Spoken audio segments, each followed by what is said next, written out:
Eh, nonton Indosiar biasanya. Oh iya pernah. Malam jam berapa ya? Jam 8 apa jam berapa ini? Ngawur. Apa coba? Yang sifatnya itu istana sentris. Oh ini Mahabharata. Tirulah biasanya ada kamar dapur ya. Ini Mahabharata masuk. Ada. Oke, dengan materi kita pada hari ini yaitu apa? Hikayat. Yaitu teks yang sifatnya itu apa ya?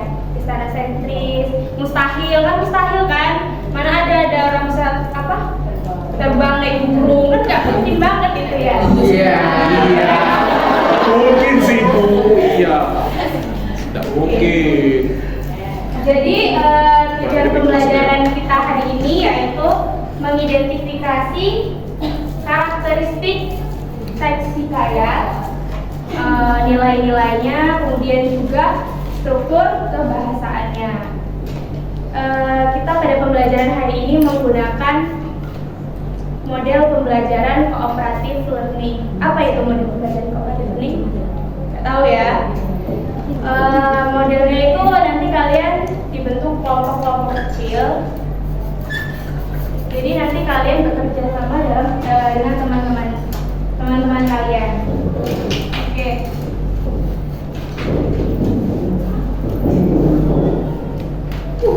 Sebelum itu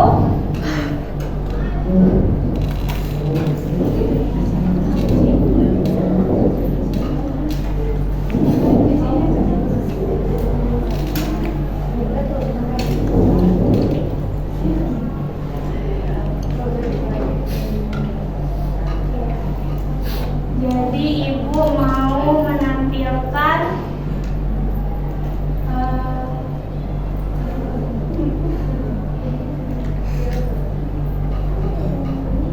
video.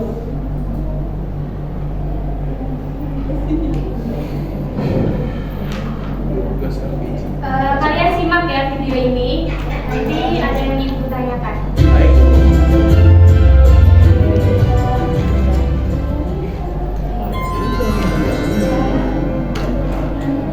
Legenda Batu Menangis, cerita rakyat Kalimantan Barat.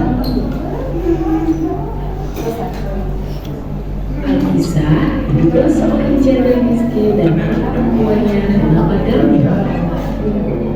Mereka hidup di sebuah bukit jauh dari pedesaan. Darmi memiliki paras yang sangat cantik. Semua orang terpesona melihatnya. Ia selalu membuat kecantikannya. Namun, dibalik parasnya yang cantik, sifat yang dimilikinya sama sekali tidak cantik. Ia sangat malas dan tidak pernah membantu ibunya. Setiap hari, ia hanya sibuk bersolek dan tidak pernah membantu ibunya. Baik bekerja di ladang maupun mengerjakan pekerjaan rumah.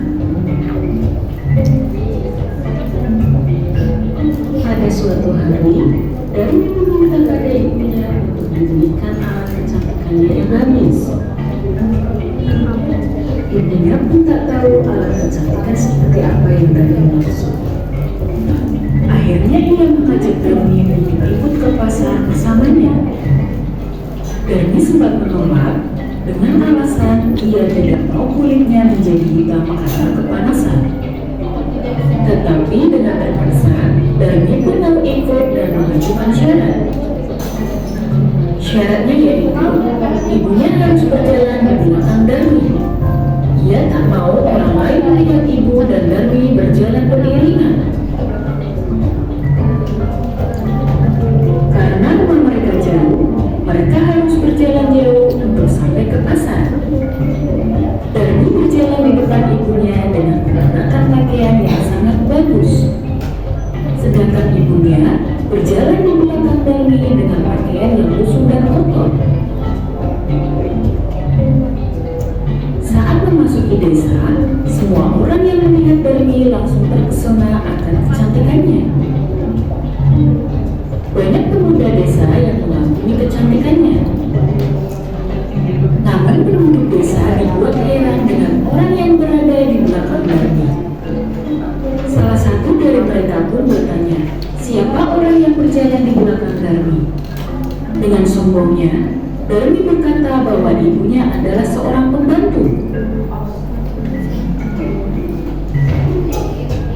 sang ibu hanya bisa menahan diri dan menangis dalam hati.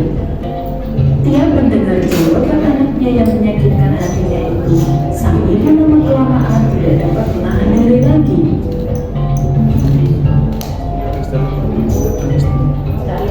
Dia bersimpuh di pinggir jalan dan menangis. Darmi yang heran mengapa ibunya berhenti, akhirnya bertanya mengapa ibunya malah duduk dan berhenti. Ibunya hanya diam, tak memberi jawaban. Tiba-tiba ibu mengangkat tangannya dan berdoa. Darmi semakin heran dengan apa yang dilakukan ibunya. Ibu tak menjawab Darmi dan meneruskan doanya. Ia berdoa agar Tuhan menghukum anaknya yang durhaka kepadanya. Tak lama setelah ibu berdoa, langit menjadi mendung, petir datang dan mulai turun hujan.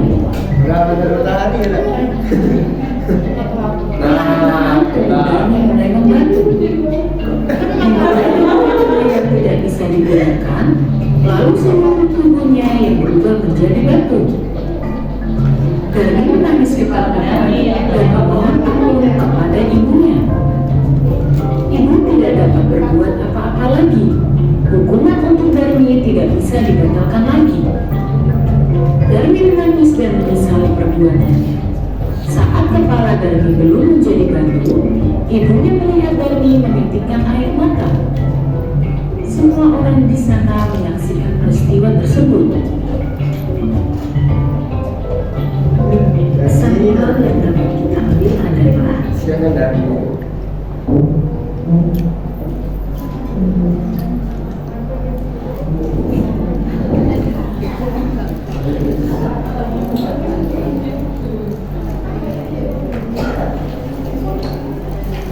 Nah, kira-kira ada yang tahu nggak apa pesan moral atau nilai-nilai yang terkandung dalam video Darmi tadi? Cantik tapi apa dari apa pesan-pesan moralnya atau nilai-nilai yang terkandung dalam video tadi? Ada yang tahu? Angkat tangan. Eri apa? Tidak boleh kurang ajar sama orang tua. Tidak boleh kurang ajar. Terus? Jika ada pekerjaan yang bisa dibantu, bisa membantu sedikit-sedikit. Jangan marah. Sedikit-sedikit. Terus? Harus mengurangi biaya skincare. Tapi kan zaman dulu nggak ada skincare. Ya, mungkin bahan-bahan Sedikit sampai ya. Oke, bener ya. Jadi tahan dulu buat Eri. Sebelum kita lanjut, kalian bentuk dulu kelompok kecil. Kelompok kemarin itu kan udah kita buat nih kelompoknya. Masih ingat nggak sama kelompok masing-masing? Masih. Ayo kumpul buat kelompok. Berapa kelompok? Berapa kemarin ya? Tiga kemarin ya. Tiga. 1, 2, 3. Sudah Oh, iya, kumpul, Bu. iya. Oke. Sudah nih, Bu. Sudah? Ya, sudah. Sebelumnya Ibu mau menjelaskan sebenarnya apa sih teks hikayat? Jadi teks hikayat itu adalah karya sastra lama Melayu berbentuk prosa yang berisi cerita, undang-undang, silsilah, sifat yang pasti rekaan, keagamaan, historis, biografis atau gabungan sifat-sifat itu ya. Yang pasti sifatnya itu tidak nyata, mustahil, sangat-sangat mustahil. Kemudian kita ke karakteristik teks hikayat. Coba siapa mau membacakan? Nisa. Yang pertama ada apa? Ya, ada kemustahilan, nggak usah dijelaskan. ada kemustahilan, Ya, terus, kesaktian, terus, anonim, terus, alur, istana istana sentis. sentis, Ini dan alur bertingkat. Apa sih kemustahilan? Di dalam teks hikayat itu ada banyak hal yang tidak bisa dinalar dengan logika pasti ya. Maka dari itu dia sebenarnya istana kemustahilan. Kemudian ada kesaktian. Emang zaman sekarang ada nih orang yang punya kesaktian, bisa bisa terbang. Aduh, pernah nggak lihat di apa ya, di reels IG tuh? Dia tuh naik burung tapi tuh ada telepon. Ada itu ada Kita melayang. Ini nama ayam ya? Ayam. Oke, terus ada anonim, itu artinya tidak diketahui pasti siapa yang menulis, siapa orang pertama yang menceritakan cerita hikayat itu. Yang keempat ada istana sentris, itu artinya cerita hikayat itu bertema sebuah kerajaan. Kemudian itu alurnya itu berbingkai. Maksudnya apa sih? Di sini tuh maksudnya rangkaian peristiwanya mempunyai hubungan sebab akibat pasti ya, yang membentuk satu rangkaian cerita yang utuh. Kemudian dalam hikayat itu biasanya menggunakan alur berbingkai atau cerita. Berbingkai maksudnya tuh di dalam cerita ada cerita lagi, jadi banyak tokoh di dalam hikayat itu, kayak film Kamandanu itu kan banyak banget ya. Terus kita ke nilai-nilai.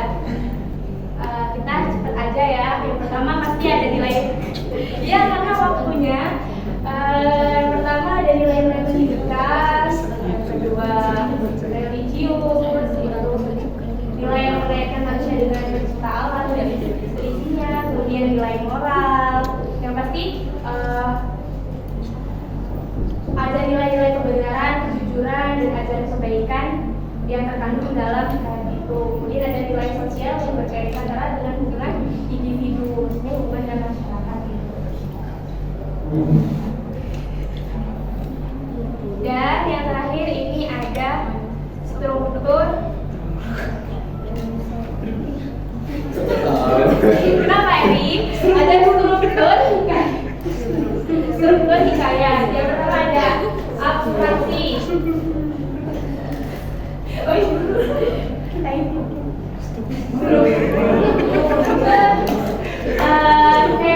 Ada abstraksi. Udah cukup. Ada abstraksi. Dimana dalam teks hikayat itu mengenai sebuah inti cerita yang nantinya dikembangkan menjadi berbagai macam peristiwa. Pada umumnya abstraksi ini disebut sebagai gambaran yang ada dalam cerita. Di dalam cerita hikayat, abstraksi diperbolehkan untuk tidak menggunakan abstraksi.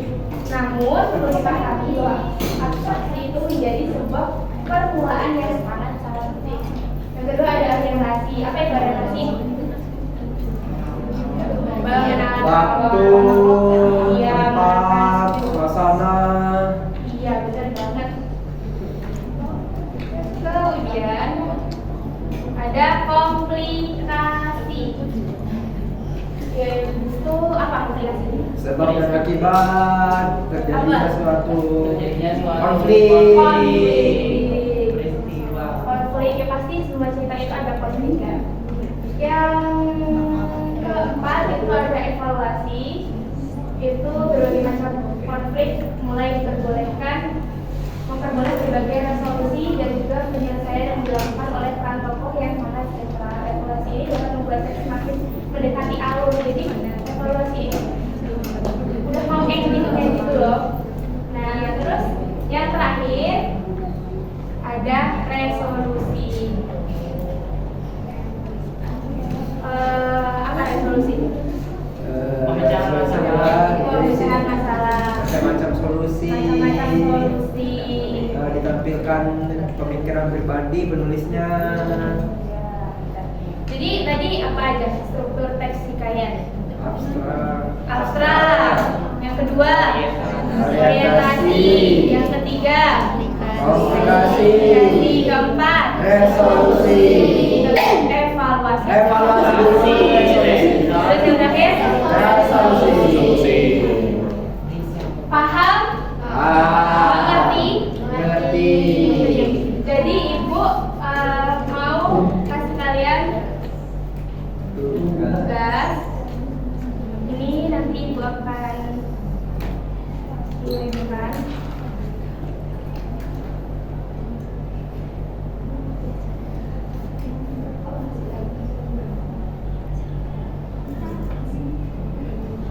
Oke, ibu bagikan aja ya. Ya, Bu, nanti aja Bu bagikannya.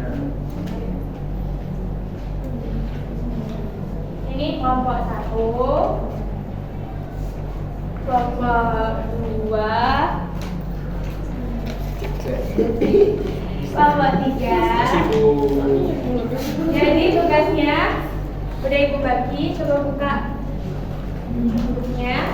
Itu ada Wah, keren sekali. apa ada Pak LKPD.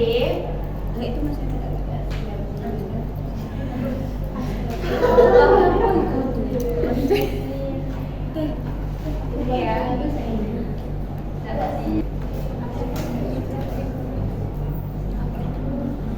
Ibu ada tes hikayat.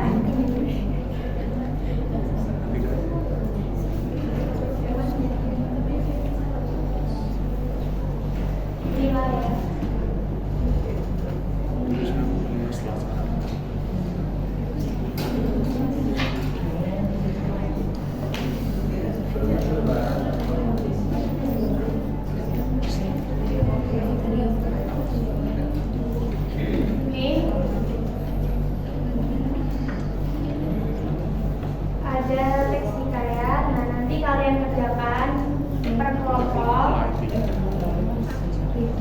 Nah, kalian analisis struktur kebahasaan dari teks hikayat tersebut. Nah, nanti salah satu dari kelompok kalian membacakan hasil diskusinya. Maksud? Maksud Bu. Sekarang kerjakan.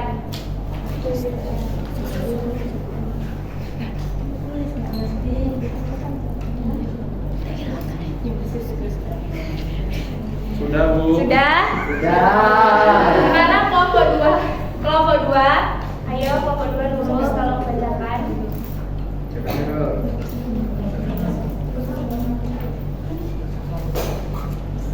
Kelompok 2 aja ya, karena waktunya nggak cukup. Oh iya Bu.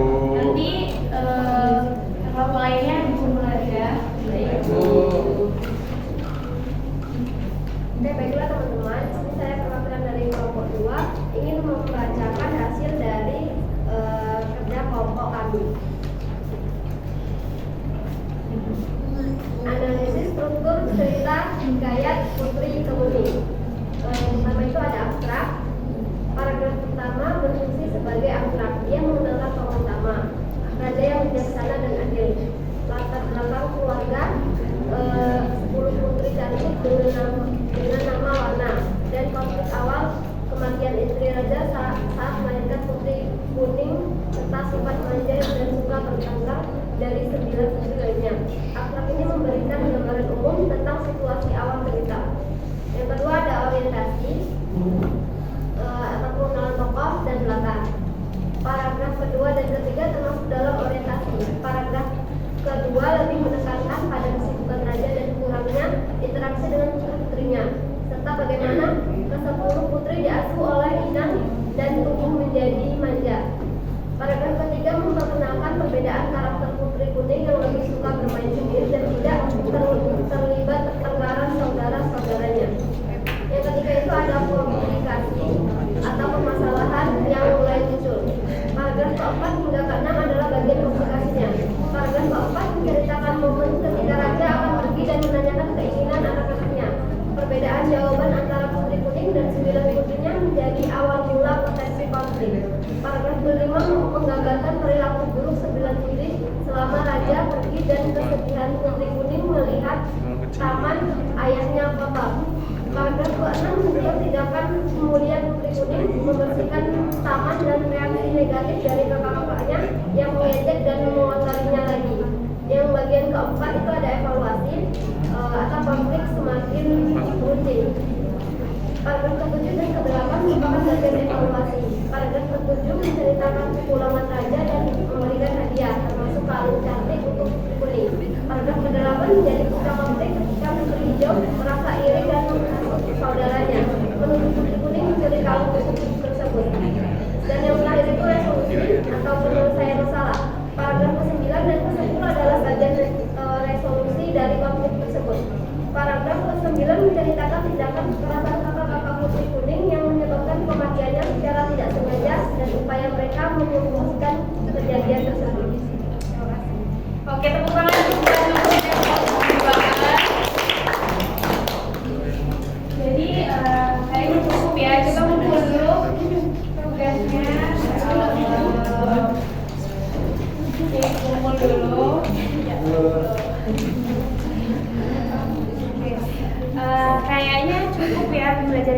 ini, nggak usah ada speaking ya, pokoknya udah mepet. Jadi tetap semangat terus lagi.